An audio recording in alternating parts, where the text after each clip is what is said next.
श्री राधे। मैं पंडित सुनील लहरिया अपने YouTube channel पर आपका हार्दिक स्वागत करता हूं। श्रावण महीना है, भगवान शिव की आराधना का मास है। इसमें मन में विचार आया कि शिव पुराण का वाचन हो। ऐसा मन में विचार करके कल थोड़ा सा शिव पुराण के बारे में बताया था। आज उसी श्रृंखला में आगे बढ़ते हुए आज हम फिर शिव पुराण जो है भगवान शिव की महिमा का पुराण है। वेदव्यास जी महाराज ने 18 पुराण लिखे। प्रत्येक पुराण में जिसका पुराण है भगवान, ऐसे शिव महापुराण है, इसमें भगवान शंकर जी की महिमा का वर्णन है और शंकर जी को ही सर्वोपरि माना है। विष्णु पुराण में जाएंगे तो भगवान विष्णु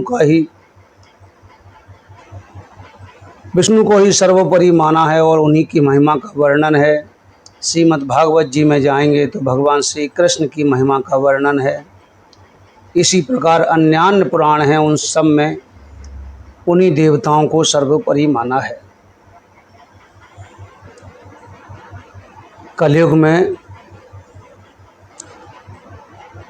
मनुष्य अपने इस संसार में मृत्यु लोक में अनेक प्रकार के क्लेशों से ग्रस्त है। उन सब को दूर करने के लिए नैमिषारण्य क्षेत्र में एक बार 88,000 ऋषि मुनियों ने मिलकर सूत जी महाराज से प्रश्न किया कि हे भगवान, इस कलिकाल में मनुष्यों का उद्धार कैसे हो। और विशेष बात यह है कि जितने भी पुराण लिखे गए इन सब का नैमिषारण्य क्षेत्र में ही विमोचन हुआ और सूत जी महाराज ने 88,000 ऋषि मुनियों को सारे पुराण सुनाए हैं। ये शिव महापुराण में 24,000 श्लोक हैं, 7 संहिताएं हैं।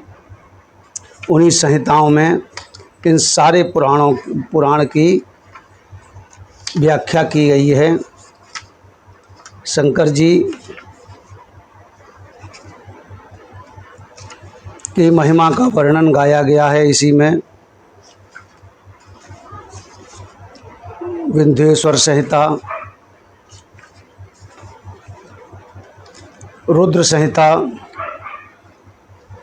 से ही पार्वती खंड 1, पार्वती खंड 2, इस प्रकार इसमें 7 संहिताओं का वर्णन किया गया है। शतरुद्र संहिता है, कैलाश संहिता है और उमा संहिता है। इस प्रकार ये 7 संहिताओं को में पूरे पुराण की शिव जी का वर्णन किया गया है। आज हम महात्म्य में प्रवेश करें। महात्म्य में श्रीमन्महागणाधिपतये नमः। विघ्नेश्वराय वरदाय सुरप्रियाय लंबोदराय सकलाय जगत्ताय नागानिनागसुतियज्ञ विभूषिताय गौरीस्वताय गणनाथ नमो नमस्ते। या देवी सर्वभूतेषु शक्तिरूपेण संस्थिता नमस्तस्यै नमस्तस्यै नमस्तस्यै नमो नमः। गुरुर्ब्रह्मा गुरुर्विष्णु गुरुर्देवो महेश्वरा गुरुर्साक्षात् परं ब्रह्म तस्मै श्री गुरवे नमः। नमः संभवाय च मयो भवाय च नमः शंकराय च मयस्कराय च नमः शिवाय च शिवतराय च। बोलिए गणेश जी महाराज की जय, भूतेश्वर भगवान की जय, गुरुदेव महाराज की जय। कल्याणेश्वर भगवान की जय। अपने अपने गुरु माता पिता की जय। शौनक जी ने प्रश्न किया, इस शिव पुराण में प्रवेश करें हम। हे सूत महाप्राज्ञ सर्व सिद्धांत विप्रभो आख्याहि मे कथा सारम पुराणाम विशेषतः। शौनक जी कहते हैं, सूत जी महाराज, आप सारे पुराणों का सार जानते हैं, आप करोड़ों सूर्य के समान आपका ज्ञान है। हम आपसे सब कथाओं का सार सुनना चाहते हैं। इससे हमारे मन में भक्ति, ज्ञान और वैराग्य उत्पन्न हो और हमारे जीवन में जो भी विकार हैं हम उस सब का शोधन हो, सब दूर हो। क्योंकि इस घोर कलयुग में जीव जो है आसुरता को प्राप्त हो रहा है। क्योंकि कलयुग का जो स्वभाव है उस स्वभाव के अनुसार जीव के अंदर विकृति पैदा हो रही है। उनके परम कल्याण के लिए आपको कोई उत्तम साधन हो वो सुनाएं, जिससे आत्मा तो शुद्ध है ही है, मन भी शुद्ध हो जाए और निर्मल चित्त होकर भगवान शंकर की प्राप्ति हो। सूत जी कहते हैं, हे मुनियो तुम धन्य हो।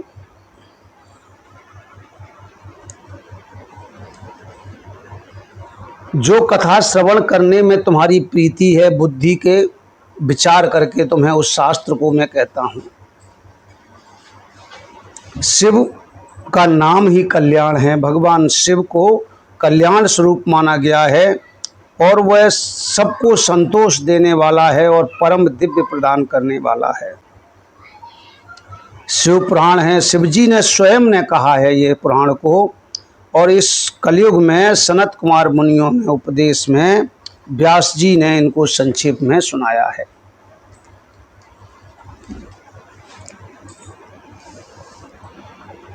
इस शिव पुराण में अधिक कलयुगी मनुष्यों का मन शुद्ध करने के सबसे शुद्ध पुराण है। इसके अलावा दूसरा कोई पुराण नहीं है। जिन्होंने जीवन में कभी भी पुण्य नहीं किए, केवल पापांत करते रहे हैं, उनको भी अगर शिव पुराण सुनाया जाए तो उनकी भी मुक्ति हो जाती है और भगवान में प्रीति हो जाती है। आदर से इसका सेवन करना चाहिए। सुनने से मनुष्य में भक्ति तो होती ही होती है और भगवान की प्राप्ति भी होती है। इस प्रकार मनुष्यों को इसका पढ़ना उचित है।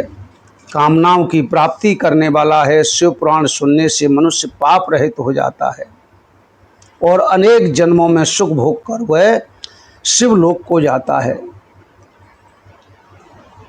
कितना भी हम राजसूय यज्ञ कर लें, करोड़ों अग्निहोत्र होम कर लें, पर शिव पुराण के बराबरी नहीं कर सकते।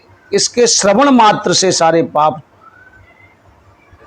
दूर हो जाते हैं। संदेह नहीं करना चाहिए। अगर किसी व्यक्ति के मुखारविंद पर एक बार भी शिव नाम आता है तो उसके सारे पाप उसी क्षण शांत हो जाते हैं। और जो श्रवण शिव पुराण का श्रवण करते हैं, भगवान सूत जी तो इस समय इसमें इतनी महिमा गाते हैं कि जो लोग भगवान शिव पुराण का श्रवण करते हैं उनके भक्तों की अगर चरणों की रज भी मिल जाए तो वो भी तीर्थ के रूप में होती है। प्राणी का कल्याण हो जाता है, वह भक्ति से शिव के समान निर्मल हो जाते हैं। यत् प्रतिदिनं श्रोतमस्वाक्तो मनवो भवेत पुण्यमासाद्य सुमेने शृणुयाच्च पुराणकम्। यदि प्रतिदिन सुनने को असमर्थ हो तो पवित्र महीनों में भी शिव पुराण सुन सकते हैं। अगर हम रोज न सुने तो इसको किसी शुद्ध महीने में भी सुन सकते हैं, घड़ी दो घड़ी भी सुन सकते हैं, और उससे भी आधी घड़ी आधा क्षण भी शिव पुराण सुनते हैं जो लोग, उनकी भी दुर्गति नहीं होती। महान भयंकर संसार से वो तर जाते हैं। वो शिव पुराण के कितने भी हम संपूर्ण यज्ञ कर लें, कितने भी होम कर लें, उससे उतना फल नहीं मिलता जितना शिव पुराण से मिलता है। सूत जी कहते हैं कि कलयुग में शिव पुराण के समान दूसरा कोई भी मनुष्यों के मुक्ति का साधन नहीं है। इसमें कोई संदेह नहीं करने चाहिए। शंभू की कथा, शंकर जी की कथा, शिव जी की कथा सुनने से कुल अजर अमर हो जाता है। इसको सदा सेव करना चाहिए, सदा सुनना चाहिए। यह ग्रंथ जो है 24,000 इसमें श्लोक हैं, ज्ञान वैराग्य से भरा हुआ है। पहली संहिता इसमें विश्वेश्वर संहिता है, दूसरी रुद्र संहिता, तीसरी शतरुद्र संहिता, चौथी कोट रुद्र संहिता, पांचवी उमा संहिता, छठी कैलाश संहिता और सातवीं वायु संहिता। इसमें 7 संहिताओं में इसका व्याख्या की गई है। ब्रह्म तुल्य है, ये गति को देने वाला है। 7 संहिताओं को आदरपूर्ण पढ़ने से प्राणी जीवन मुक्त हो जाता है। इस प्रकार शिव पुराण की महिमा को, तो महाराज इस शिव पुराण के बारे में आपने इतना बताया, तो ऐसे कोई आपके पास उदाहरण है कि जिसने शिव पुराण सुना उसकी मुक्ति या मोक्ष हो गया हो? ऐसा कोई हमको उदाहरण दीजिए। क्योंकि मनुष्य जो है उसकी वृत्ति बन गई है कलयुग में पाप करने में, तो वो पाप ही करता रहता है। ऐसा कोई आपके पास उदाहरण हो तो आप हमें बताएं।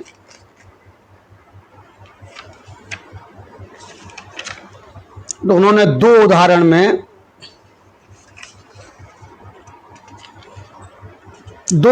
में उन्होंने बताया कि शिव पुराण की महिमा क्या है।